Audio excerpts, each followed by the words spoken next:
Didn't I tell you? What did I say to you? I told you not to park here. Why would you park in the staff parking lot? Shut the fuck up, Fogel. I mean, because you're not staff. I know that, faggle! I know that! Evan, let's go to your house. Wait, are you guys still picking me up from work? Can you answer me?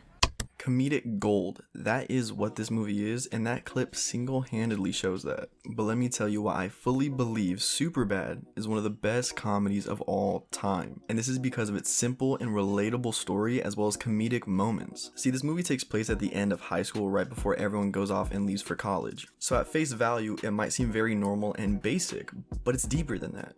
This is a story about friends that are all about to be separated and begin their new lives in just a few months. This film has so much depth to it that you really need to sit down and watch it in order to experience it. But no one has time for that, so that's why I'm here with my video explaining why Superbad is perfection. With that said, this movie stars Jonah Hill, Scott Pilgrim, and McLovin as McLovin. He's actually a real character. He's a real person named McLovin. There's no actor, it's just McLovin. It was also written by comedic icons Seth Rogen and Evan Goldberg, which funny enough are exactly who Jonah Hill and Michael Cera's characters are actually based off of. See, this story is actually made up from a bunch of real life experiences from Seth and Evan's perspective. Oh my god! Wow! Oh my god! The movie opens up with Jonah Hill and Michael Cera having very highly intellectual conversations about real life problems that actually matter. I'm disgusting. You're the weird one, man. Don't make me feel weird because I like porn. You're the weird one for not liking porn. I'm normal as shit. Peeing on people? That's normal? Evan, I'm not saying I'm gonna look at it. I'm just saying that it comes with the site, okay? From there, if we fast forward a bit, we soon get introduced to the love interest, that being Becca, Emma Stone or Jules, and McLovin's girlfriend, who's kind of irrelevant, so I don't remember her name at all. The girls don't overall play a huge role in the movie since it's more focused on the main group of guys. But anyways, Jonah Hill gets invited to Jules' party and quickly dispatches a perfect bulletproof plan for the night. We got nothing tonight, Fogel. No, well, if nothing comes up, we can get shit-faced again, yeah? I mean, you always call me a pussy and whatnot, but today you're wrong. At lunch, I'm going to the same place Mike Snyder went to pick up my brand new fake ID. That way you can buy us booze now. That's awesome. While talking about the plan, there's discussion of college underneath, and that tells us that Jonah Hill and Michael Cera aren't rooming together, which further pushes the tone of friendship's ending, which we'll come back to later on. We then get a flashback of some of Jonah Hill's artistic skills. Just kind of sit around all day and draw pictures of dicks. What? Draw pictures of dicks. Dicks? I don't think I'll be able to really actually show his drawings because, well, you know, they're, you know, yeah. Anyways, this is the comedy that makes this movie so good. It's weird and dumb, but it develops the story so we learn more about Jonah Hill's character through this. But it's also something that's there for the audience to show them, hey, you guys might be weird, but these weird high school kids are doing a bunch of weird shit too, and it's kind of just there as a relatability factor, and it works super well. Now, as of right now, we know what the mission is in the movie. Get the alcohol for the party, but we don't know what the objective is just yet. You could probably guess what it is, being it's gonna be a party, there's gonna be drinks, and the fact that Jonah Hill's character is basically a walking Pornhub banner. Now, in case you still don't know what the mission objective is for this film and for these characters, let me just show you what they are. Listen, okay? Jules and her stupid fucking friend came up to me and they asked me to buy her alcohol. But not just her, for a whole party. You know what that means? By some divine miracle, we were paired up and she actually thought of me. Thought of me enough to decide that I was the guy she would trust with the whole funness of her party. She wants to fuck me. She wants my dick in or around her mouth. And after that, we have this really awkward scene between Michael Cera and Becca, and it's just watch it. Just watch it. Thank you. Yeah, no problem. No, God! Ladies and gentlemen, we got him. Anyways, so the plan is to use Fogel, soon to be McLovin's, fake ID in order to get drinks. But we kind of find out his fake ID isn't the best. Changed your name to McLovin? McLovin? What kind of a stupid name is that, Fogel? What, are you trying to be an Irish R&B singer? I was between that and Muhammad. Why the fuck would it be between that or Muhammad? Why don't you just pick a common name like a normal person? You look like a future pedophile in this picture, number one. Number two, it doesn't even have a first name. It just says McLovin. What? What name? What name? Who are you, Seal? And from that scene, McLovin was born. And then Seth and Evan pull up in some of the cleanest fits I've seen of all time. Easily top 3. They decide to use McLovin's sketchy fake ID to get alcohol, and let's just say it isn't going too well so far. Now when McLovin actually goes to check out and use his fake ID to buy the liquor, well, let's just say he kinda just fucking dies. 59. While McLovin is getting fucking bodied, Seth and Evan decide to run into a car. While they do that, the worker at the liquor store calls the police to revive McLovin and bring him back to life. The guy that hit Jonah Hill offers to take him and Evan to some random party where they can get liquor in exchange for him breaking Seth's legs. McLovin gets offered a ride to Jules' party by the cops and agrees because he is scared shitless, but very quickly McLovin's night gets derailed, and also keep in mind we learn very quickly these cops are not exactly the brightest. Everybody stay calm! Everybody stay calm! Everybody stay calm! Get the fuck out of my way! Stay calm! Fuck! Should I shoot him?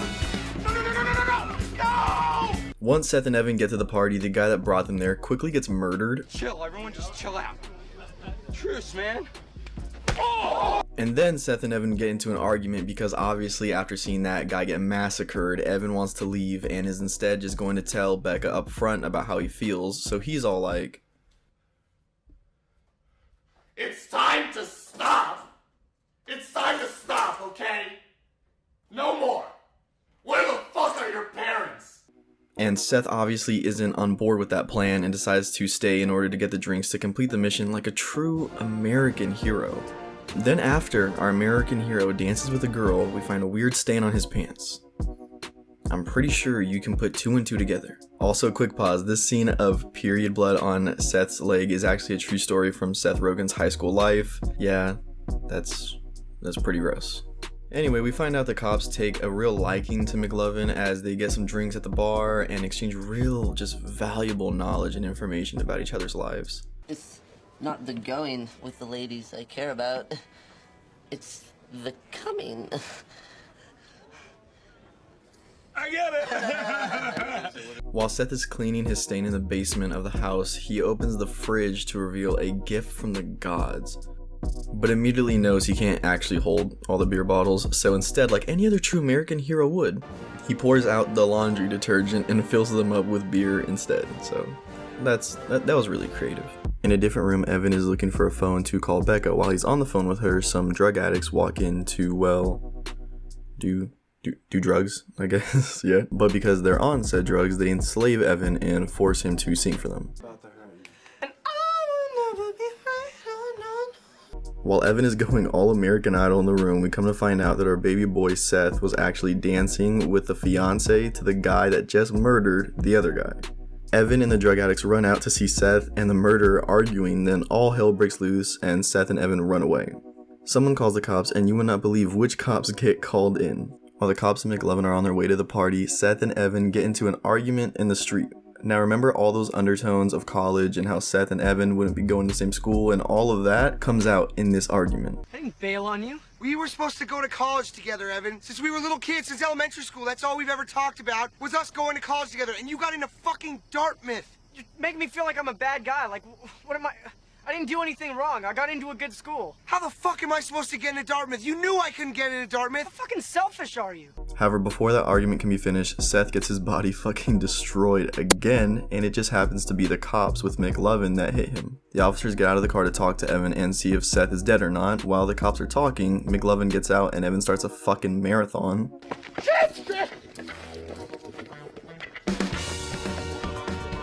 As the cops chase down Evan, Seth and McLovin make a run for it. Seth with his laundry detergent alcohol and McLovin with his drinks from the liquor store begin running through backyards to get away from the cops. And then Seth gets his fucking goddamn back blown out.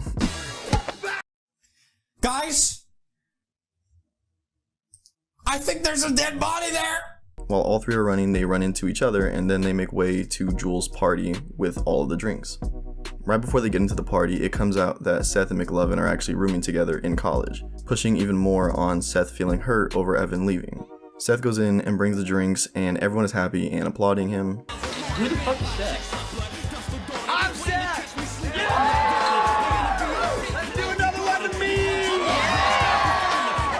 McLovin starts making moves on that one girl who is irrelevant. Then Evan goes to see Becca, who's already drunk out of her goddamn mind. Evan feels like trying to get with Becca while she's drunk is wrong, but Becca's friend offers him some advice on how to handle this situation. But she's totally hammered, and if I get with her and I'm not drunk, isn't that, like, unethical? Oh, not if you're drunk too. So Evan is gonna get shit-faced so he can get with Becca. Then Becca is trying to bring Evan upstairs so she can get that dick. While they are starting to get busy upstairs, McLovin and his girl also go up so they can have some sensual conversations. Downstairs outside, Seth is about to make his move on Jules, and it doesn't go as planned. You don't want to, you know.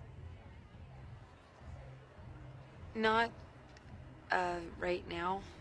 You know, not while you're drunk. Mission failed. We'll get them next time. Back upstairs, Becca wants to fuck, but Evan doesn't wanna since they're drunk, and she's like, I don't understand why you have to be such a little bitch about it.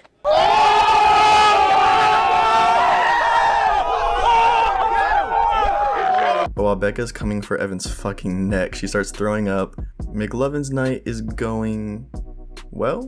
I got a boner. Back to Seth getting his fucking heart smashed while they're talking, and Seth is trying to explain his plan to her. He just fucking headbutts her and then dies. Maybe.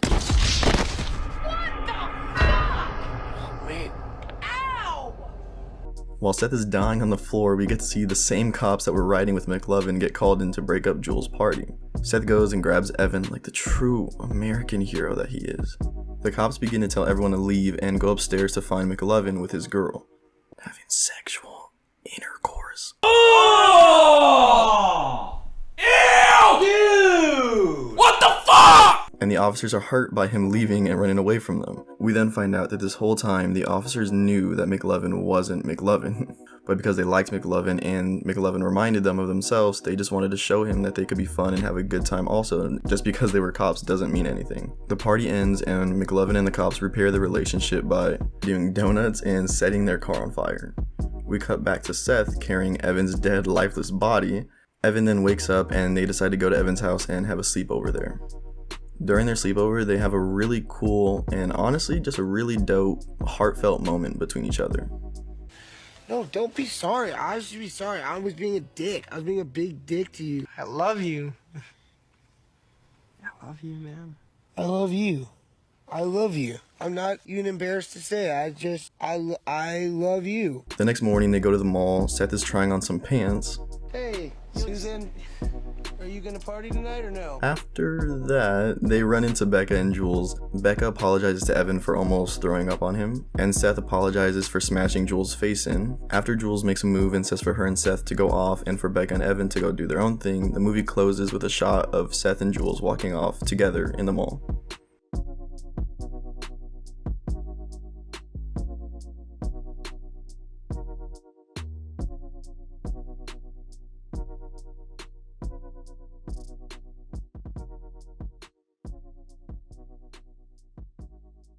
This movie has it all. It has action, 59. romance, She wants to fuck me. She wants my dick in or around her mouth. comedy, Draw pictures of dicks. even horror.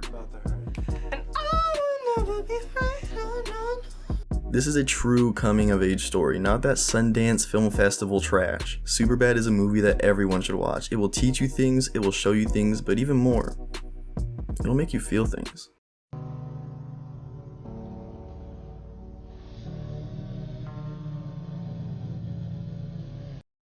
This is my first video. I would like to make more of these movie, TV show, analysis, review type videos. So if you liked it, you can leave a like. If you didn't, you can hit the dislike button twice and subscribe, honestly, because I want to do more of these and these take a lot of time and a lot of effort goes into this one video alone took a long time. So if you guys could support that, that'd be dope. If not, perfectly fine. But yeah, if you guys haven't seen Superbad yet, hopefully this video encourages you to actually go watch the movie fully. There's a lot of cool stuff you can find if you get like the digital version or the unrated version or something like that. They have just a bunch of extra scenes and just cut out stuff from the movie that honestly, they add a lot. But yeah, so hopefully you guys enjoyed this. Again, subscribe if you want. Support is honestly would be pretty meaningful. A lot of these videos that I'm going to do about movies and TV shows are probably going to get taken down or copyrighted because they have a lot of content from movies and TV shows. So chances are the monetization isn't going to be great on these, but any form of support, subscribing, liking, all that stuff is going to mean a lot. So I guess I'm going to fade off into existence now.